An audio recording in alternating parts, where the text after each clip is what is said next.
On-set tour with Will Wright.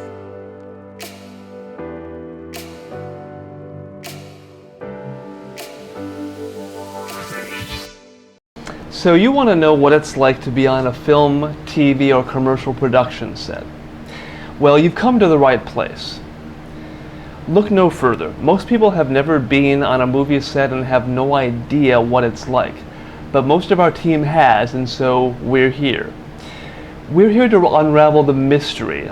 I'm your host, Will Wright, and this is your own personal walkthrough, a behind-the-scenes look, if you will, at what it's like to be on a production set.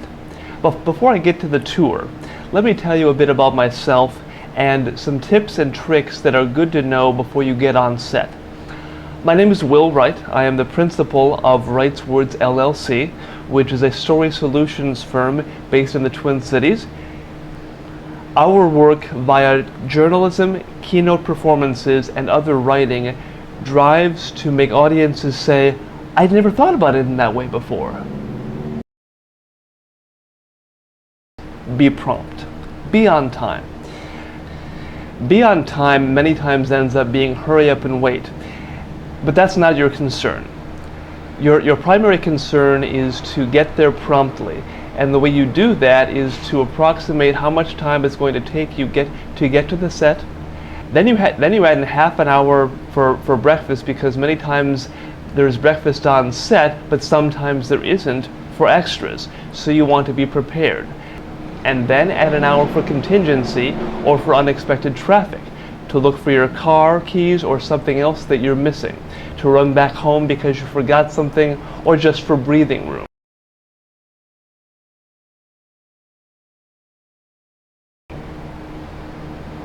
Be prepared. Put the address of the set location in the GPS the night before and note how much time it'll take you to get there. We recommend that you read the confirmation and directions carefully and print out the confirmation sheet for a number of reasons. There's usually a number on there for the PA or someone on set in case there's any issues, or there's usually a specific direction for where to park. For example, what if your GPS takes you to the set location and you find yourself in the parking garage, so you pull out all of your stuff and find that because it's the weekend, the doors to enter the building from the parking garage are locked. So you pull out your phone to see what to do, but because it's the parking garage, you have no signal.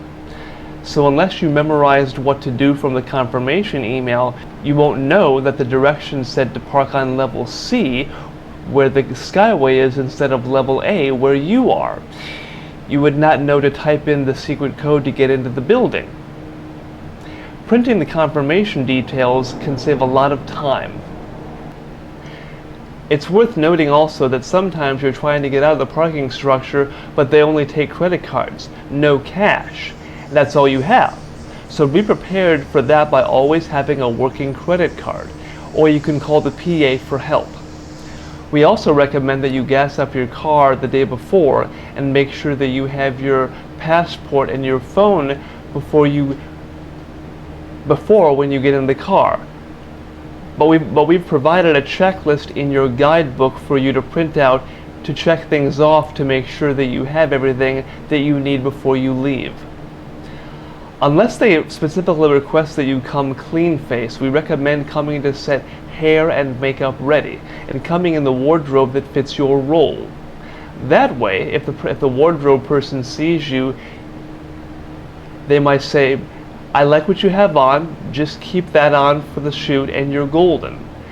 And the same is true for hair and makeup. Come makeup ready, but with a basic neutral look. They will more than likely say, "Oh, let me just touch that up a bit," or "You look great," or something like that. Or I just have to powder you and you're good.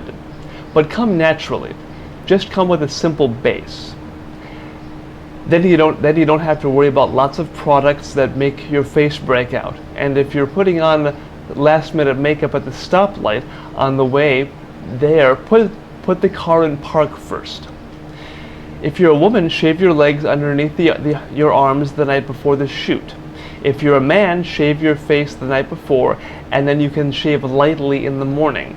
That way, if you nick or cut yourself, you'll have time to recover. And make something simple for breakfast the night before, like a fresh fruit bowl or a smoothie. Go to Google and look up strawberry grapefruit smoothie or watermelon smoothie. And here's a few more tips. Don't complain on set. We've elaborated on why in a different session, so I won't repeat it here. But simply, don't complain. But simply, don't complain. And sometimes when you arrive on set, people will run up to you and act like they know you, and you have no idea who they are.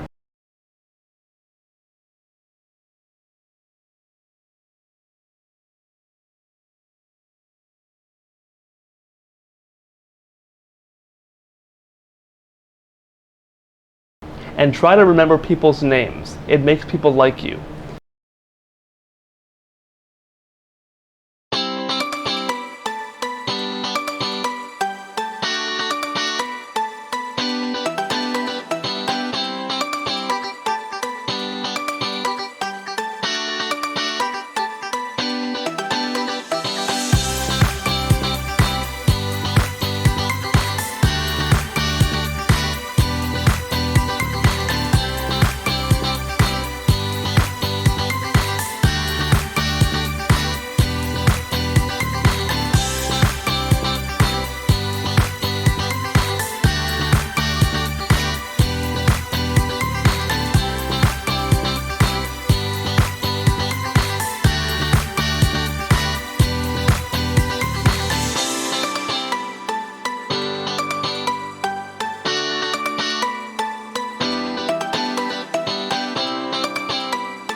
Finding the location. Locating the shoot. Your booking details should tell you where to be and where to park. The shoot will usually be at a film or TV studio or on location somewhere in the city, meaning a restaurant, a hotel, a stadium, or something like that. Whatever fits the scene and makes a believable scene location. Sometimes the actual parking place will be some distance from the holding or the shooting location. That's when having an umbrella or a rolling bag come in handy. It's good to have a rolling bag because you can put your shoes, belts, books, and everything else along with your clothes in that. Usually the wardrobe stylist will have a steamer in case your clothes get wrinkled. What you will see when you're getting close or at the location depends on what kind of a shoot it is or how big it is. But here are some things that you may see and that will clue you in that you're in the right place. A flurry of activity like a beehive, people moving equipment, a line of parked cars, people in orange vests, roll down the window and ask, "Where does the talent park?" Tents and parking signs that say talent, extras, or background parking. If celebrities are involved, you will probably see trailers too. Your booking details should tell you where to be and where to park. Upon arrival, look for activity and a person usually in an orange vest. You may also see parking signs that read extras parking. If you're an extra, park where the signs tell you to. When you see someone kind of hanging around where you're supposed to be, roll down your window and either say talent or where does the talent park? To the set or to an audition, you will be in a completely different mindset. Pay attention to your surroundings. Take a photo of the street signs where you're parked and the floor where you're parked. Pay attention to what side you came into the parking lot on and what elevator you used. Pay particular attention if your gig is downtown or at a hospital or an arena or something where there'll be more than likely a lot of people parking. There are many different parking lots. Take it from me, you're going to be preoccupied about getting to set on time, and you can forget what street you parked on or what floor in the parking garage you chose. After the shoot, you're just ready after a long day's shoot, and sometimes it can be 12 hours or more. And if you don't know where you parked, that's not fun. Also, take a photo of the ticket and then leave it on the dashboard. That way you won't lose it somewhere on set. The location usually pays for parking, but they need your ticket for accounting, so take a picture of it. That way you can text it to the PA or whoever is handling parking. And just give yourself enough time to do that. Always have a credit or a debit card on you so that you can get out of the parking lot. Some parking lots won't let you use cash.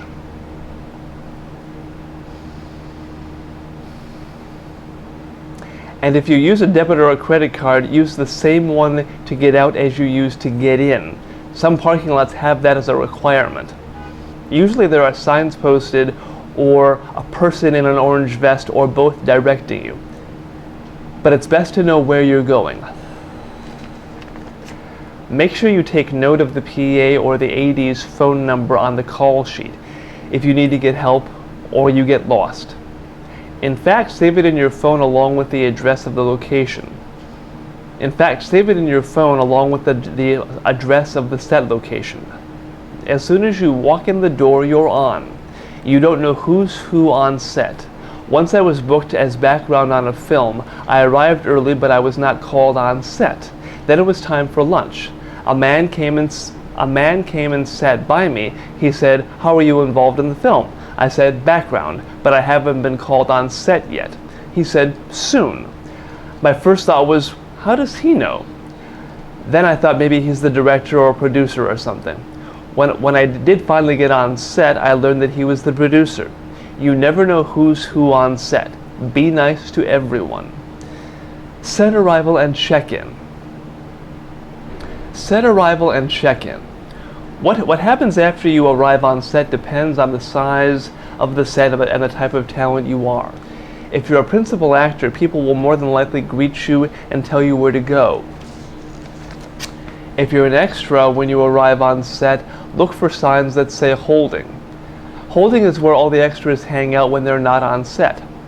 If it's a small set and you're a principal actor, the director will probably greet you and introduce you to the crew. If there's a celebrity who has arrived, you might hear people say things like, "First team has arrived," or "Hero talent has arrived." Celebrities are usually escorted to their trailers. If it's a large Hollywood set and you're an extra, you will immediately become aware of a very distinct hierarchy, and you are on the bottom of it. Upon arrival, look for the check-in table. Production assistants will be there to check you in and have you sign release forms. They will ask you for your passport or your driver's license. Take pictures of anything you sign and file it in your contracts folder. If you're background talent, you will then be directed to wardrobe, hair, and makeup.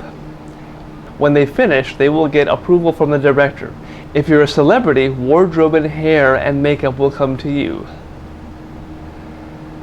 After all of the above is complete, then you will wait until they call you to set. The reason you are waiting is because either you are not in the scene yet, or the scene being shot, or because you are in the next scene. But it takes a lot of time to get the right lighting for the shoot. Okay, let's talk about talent banter. When you get on set, there will more than likely be other talent there. They will ask you what you've been doing so far in the business and what projects you're on, what agency you're with, stuff like that. It's networking. It's pretty normal if you're into that sort of thing.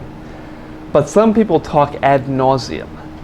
So bring your headphones, a notebook, a pen, stuff like that, depending on where you lean. Wearing headphones is a visual cue and a nice way to say, "I don't want to be bothered."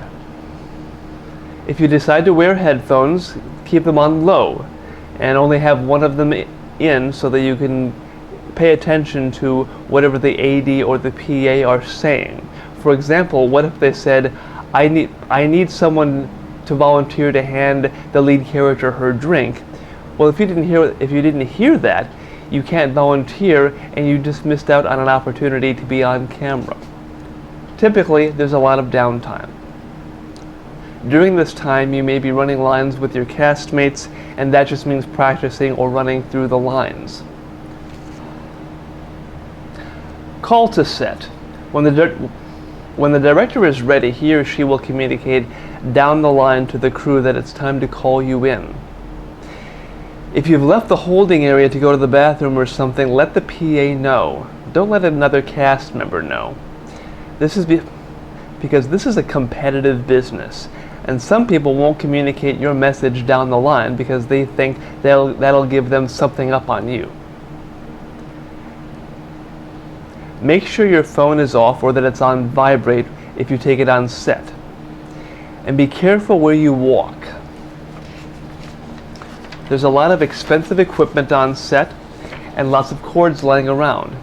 And if you hear the words hot points, get out of the way because what if it means that someone on the crew is carrying heavy, expensive, or sometimes pointy metal equipment? You might be injured if you don't get out of the way.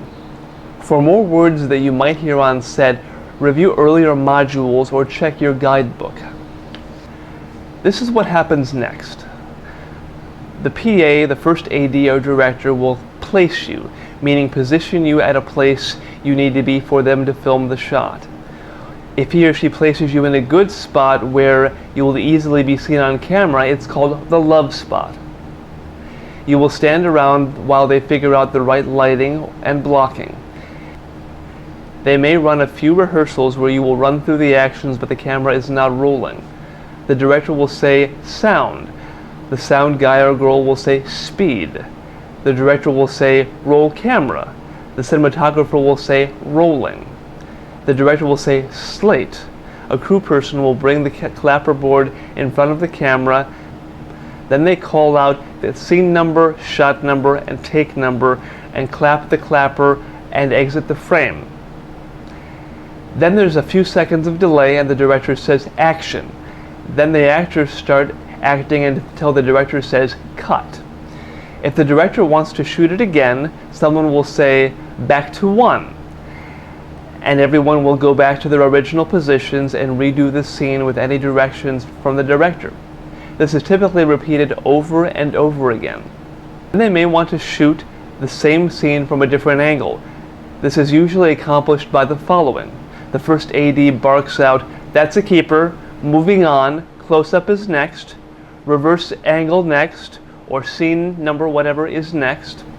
The director is always the one, or should be the one, to say cut. Other than that, the first AD is usually the one giving commands, with the director's nod, of course. Lunch. As I mentioned before, there's a hierarchy that is strictly enforced on Hollywood sets. Cast and crew eats first. Background actors eat last. Cast and crew members may even have a completely different menu and eat in a totally different room. This varies by set. That's a wrap. You can go home when the director says that's a wrap, or you may be wrapped individually. For example, for background actors, there's usually a mad rush to the checkout table where the production assistants will verify your time in and time out and okay you to leave. And that's a wrap for this behind-the-scenes look at what it's like to be on a production set.